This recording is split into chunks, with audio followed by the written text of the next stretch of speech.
ഇന്ന് നമ്മളെ എന്ത് റെസിപ്പി ചെയ്യുന്നത് വെച്ചാൽ ചെമ്മിൻ്റെ ഒരു റെസിപ്പിയാണ് കേട്ടോ. ചെമ്മീൻ വെച്ചിട്ട് നിർവ്വാണ കേട്ടോ. നമ്മൾ ഷെഫ് പിള്ളയുടെ കരിമീൻ്റെ നിർവ്വാണയൊക്കെ കണ്ടിട്ടുണ്ടല്ലോ.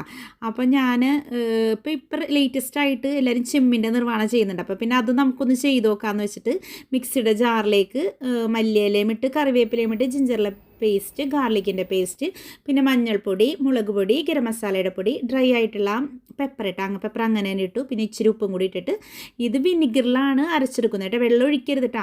അര ടീസ്പൂൺ മതി വിനിഗർ അധികം കൂടിപ്പോകാനും പറ്റില്ല, പുളിയായിരിക്കും. എന്നിട്ട് അങ്ങനെ ഞാൻ എന്താണെന്ന് വെച്ചാൽ അത് മിക്സിയിൽ നല്ലോണം അരപ്പാക്കി എടുത്തിട്ട് അത് ഈ പ്രോൺസിൽ നന്നായിട്ട് പുരട്ടി വെച്ച് അരമണിക്കൂറൊക്കെ ഇരുന്ന് നല്ലതാണ് കേട്ടോ. എന്നിട്ട് നമ്മൾ ഫ്രൈ ചെയ്തെടുത്ത് പാനിൽ വെളിച്ചെണ്ണ ഒഴിച്ചിട്ടേ വേപ്പിലയും കൂടി ഇട്ടിട്ട് ഈ പ്രോൺസ് അതിലേക്ക് പെറുക്കി വെച്ചിട്ട് എന്ന് വെച്ചാൽ പെട്ടെന്ന് തന്നെ വേഗമല്ല. പിന്നെ നമ്മൾ കട്ടി തേങ്ങാപ്പാൽ ഒഴിച്ചിട്ട് ഒന്ന് കുറുകണം, അത്ര തന്നെ ഉള്ളൂ കേട്ടോ. അപ്പം നമ്മുടെ ചെമ്മീൻ നിർവ്വാണ റെഡിയായേ.